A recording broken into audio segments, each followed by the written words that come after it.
Peace.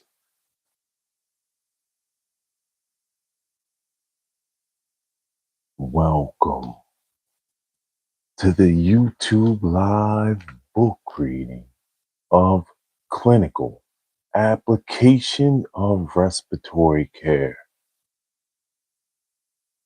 by Barry A. Shapiro, Ronald A. Harrison, and Carole A. Trout. We pick up at page 188. Peace. What's going on? Peace, YouTube. Welcome. YouTube book reading number 30 of Clinical Application of Respiratory Care. I'm your moderator and narrator, Uriel Riley. Thank you so much for being here. This is going to be a brief reading. We're finishing out chapter 10. So, welcome. Administration. The top of page 188. The efficacy of respiratory therapy is primarily dependent upon the therapist. Ideal administration of effective IPPB therapy consists of 1. A knowledgeable and well-trained therapist completely familiar with the operation, maintenance, and clinical application of the machinery. 2. A relaxed, informed, and cooperative patient who meets the criteria for therapy and will respond to and work with the therapist and machine. 3. A concise concept of therapeutic goals by the physician, therapist, and patient. 4. A pressure-limited machine to accomplish maximal inspiration and a means of measuring tidal volumes. 5. Appropriate coughing and breathing instruction. And 6. An honest appraisal by the therapist of whether or not the patient is benefiting. Every patient treatment will not be successful. The therapist must not view the failure to adequately treat a patient as an embarrassment. The physician must not assume the failure to be due to incompetence or lack of skill. The therapist has a professional obligation to notify the physician of the inability to administer adequate therapy. Both physician and therapist must work together to solve the dilemma. Many clinicians believe the disparity in studies evaluating IPPB is due to variance in administration. It is the author's opinion that this is the most significant factor causing the controversy surrounding all respiratory therapy. The essential fact governing the effectiveness and usefulness of respiratory therapy depends not upon the equipment, but upon the therapist. The criteria for IPPB. Thank you for the likes and subs. We're pushing towards now 1,000 subs, reading books in this peaceful place of YouTube where we read books and learn from masters. Thank you so much for being here and reading with us. Down at the page of 188, chapter 10, Clinical Application of Respiratory Care. Gratitude.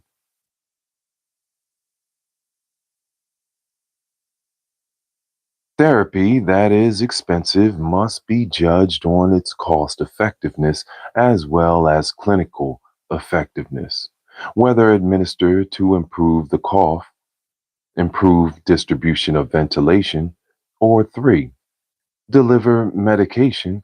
IPPB is only justified if the patient's ability to inspire adequately is limited. Therefore, for IPPB to be legitimately considered, the measured forced vital capacity must be below 15 milliliters over kilograms, ml over pound. And the IPPB tidal volume must exceed at least 75% of the limited vital capacity. Effectiveness, top of page 189. Many attempts to study the effectiveness of IPPB therapy have been based on the chronic lung disease patient. The negative results of these studies have been generalized to include acutely diseased patients.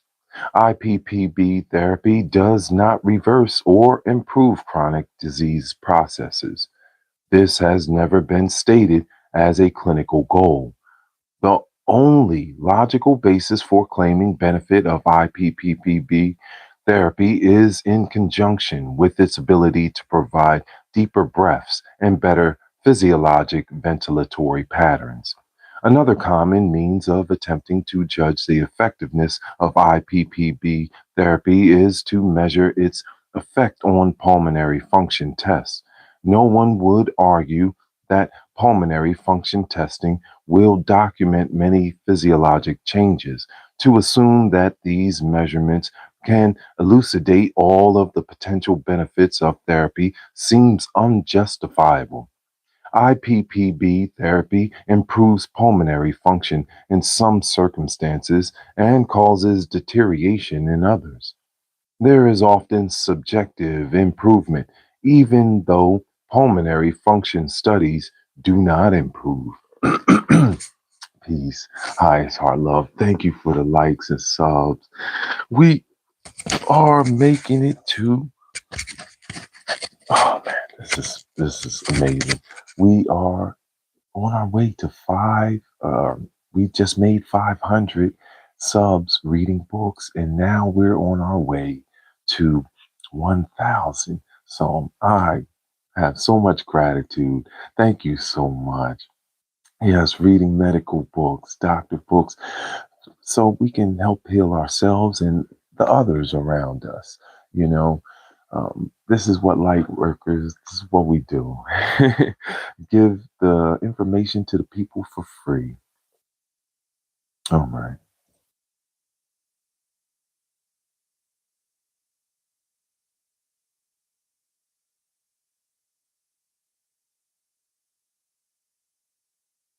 To fairly judge the effectiveness and appropriateness of IPPB therapy, one must be willing to accept that there may be physiologic factors involved that are not measurable or documentable at the present time. In the final analysis, one must judge and evaluate the effectiveness of IPPB therapy on how well it accomplishes the stated clinical goals. Specific criteria upon which evaluation is based are discussed in Chapter 14. Thank you. Thank you. Hazards, down the bottom of page 189. Effective therapy is accompanied by potential risk. Since a great deal of IPPB's efficacy depends upon the therapist, it stands to reason that the therapist must be sensitive to potential hazards that may be recognized early and prevented.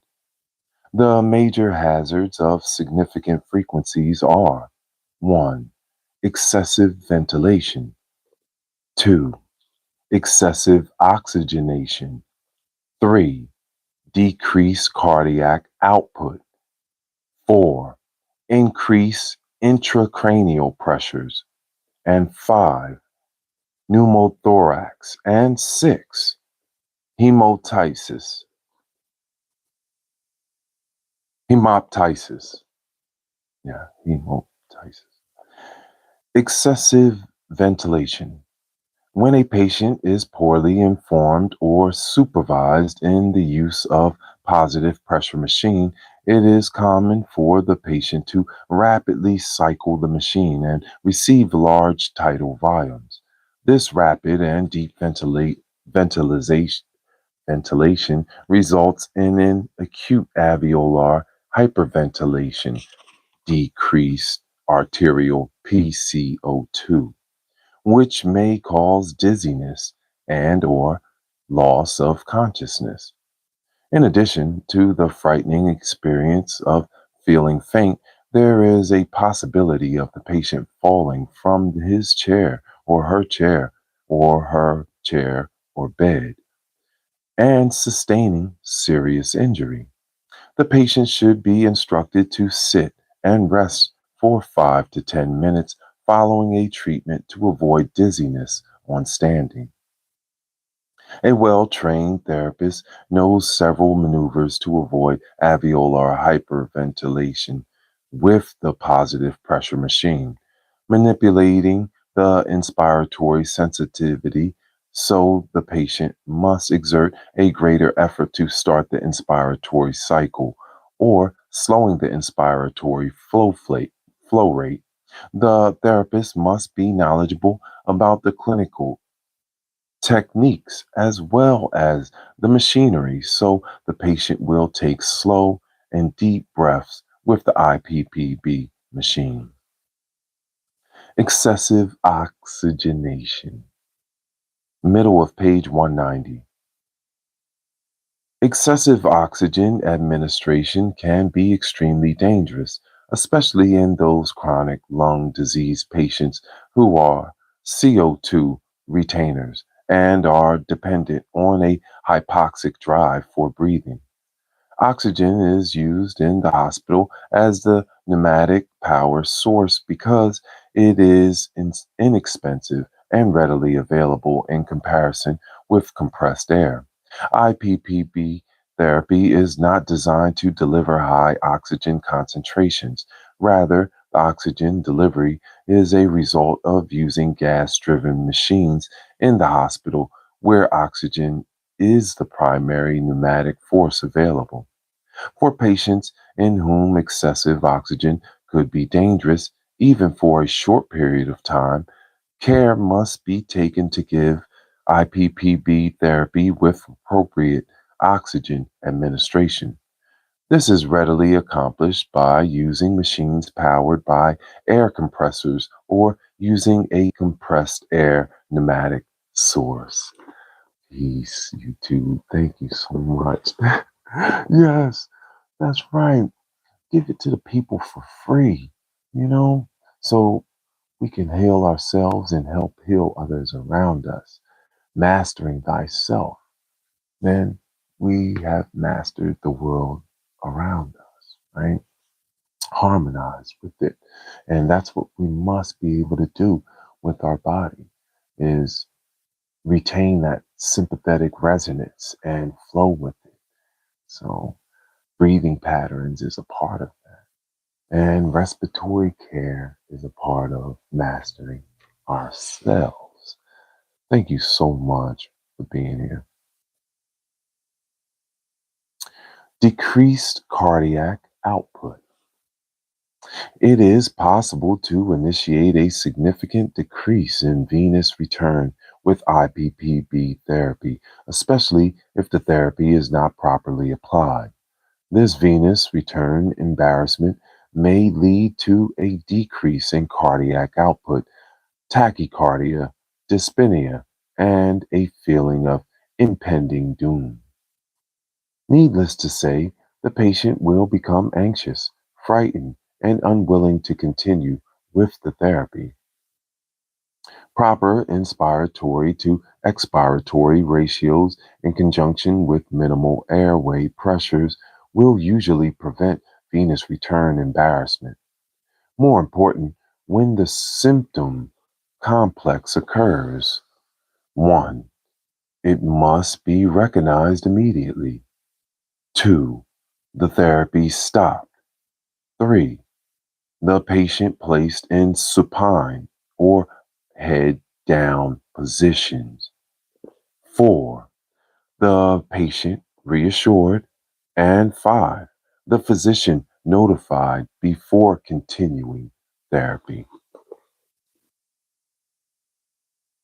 Increase intracranial pressure.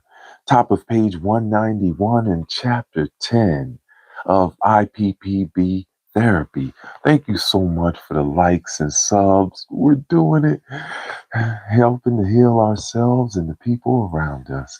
Thank you so much. Reading medical books, preparing the next generation for the MCAT. Peace. Happy Saturday. Happy Sabbath.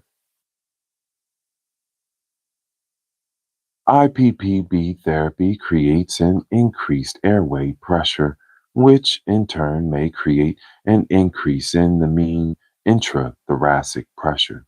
This means that venous drainage from the head is potentially impeded and may result in venous congestion inside the cranial cavity. This would result in an increased intracranial pressure since the volume of the cranial cavity is fixed. This pressure will compromise the capillary blood flow to brain tissue. Very key. This is of little consequence with appropriately administered IPPB therapy, except in patients with pre-existing central nervous system disease. Care must be taken to administer IPPB while such patients are in a sitting position, if at all possible. Care must be taken to allow long periods of expiration and periods of spontaneous breathing between positive pressure breaths. Pneumothorax. It is a common misconception that the IPPB machine itself causes a bleb to break the create a pneumothorax. Mouth pressures of 20 centimeters of water seldom create alveolar pressures above 10 centimeters H2O, a pressure that will not rupture blebs. However, improvement in distribution of ventilation results in more gas entering poorly ventilated lungs, such as blebs. Under these conditions, a good cough mechanism will result in high blood pressures because of the increased gas volume.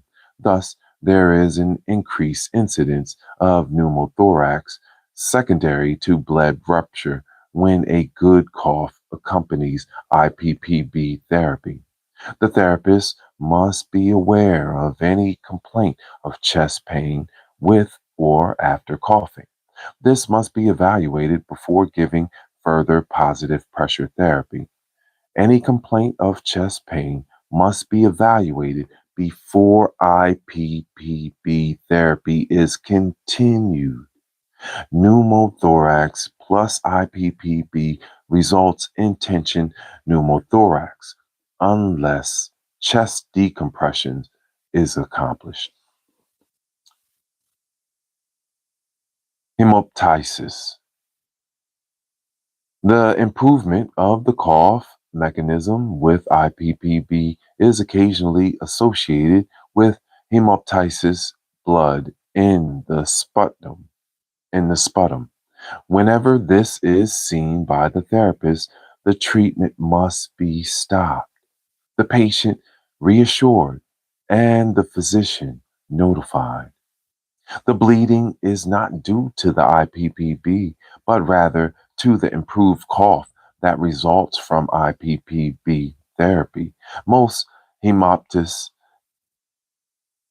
is bronchial venous bleeding and readily stops. However, it may be secondary to tumor or left sided heart failure, and therefore the physician must be notified prior to continuing therapy.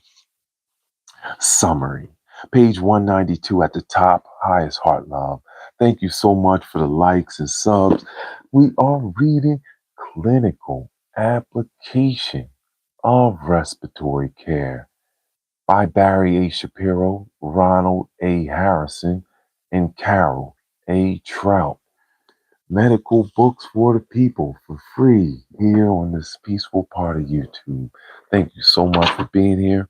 Closing out chapter 10 now. Thank you for the likes and subs. Summary. The only absolute contraindication to IPPB therapy is pneumothorax without a functioning chest tube.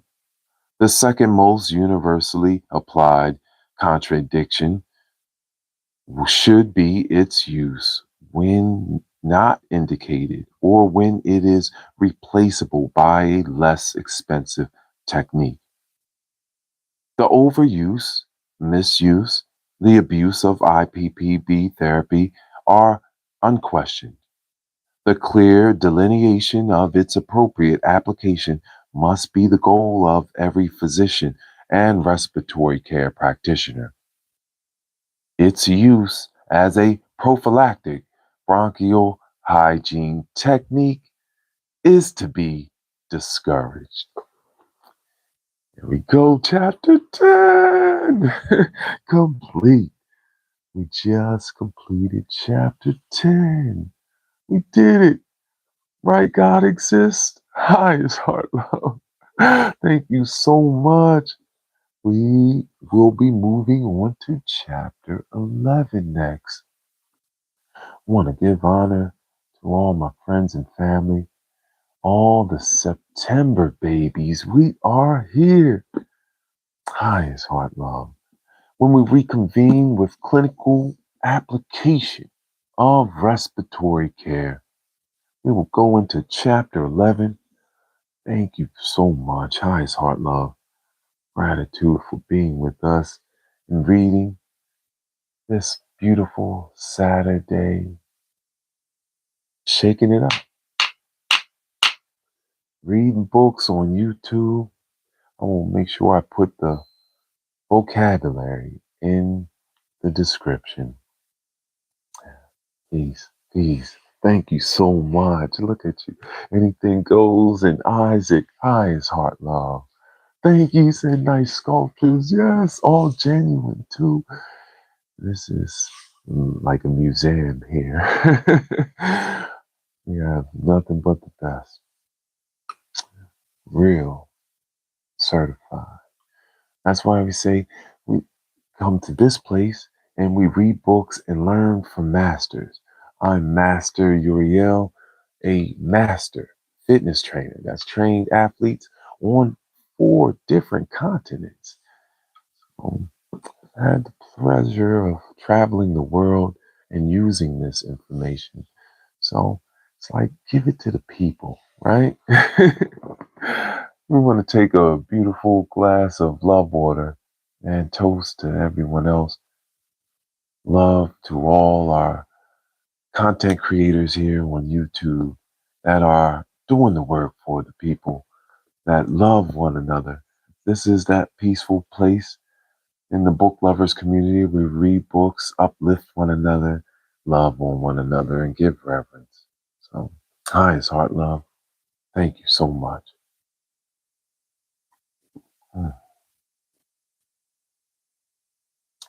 You, I love you, I love you, I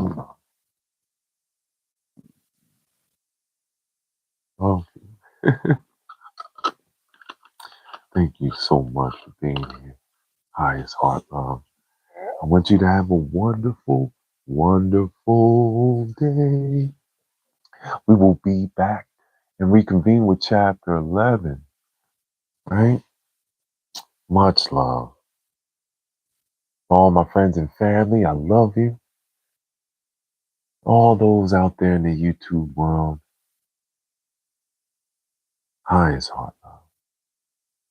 I love you. I love you. know it, 'cause I love myself. It's a beautiful day. It's a new day. You have the chance to go do it. Be as great as you want to be. Remember, be grateful and thankful. I am so grateful and thankful for all I have now and all that is coming to me. I'm ready to receive. I believe. I know it. I deserve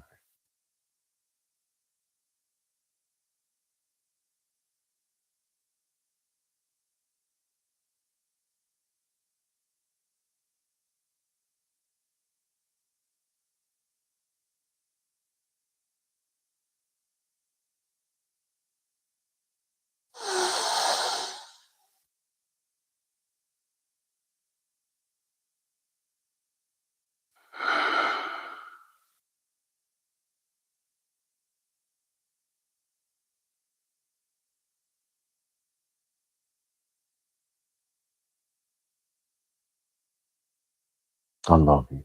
Thank you so much. I'll see you soon. Peace.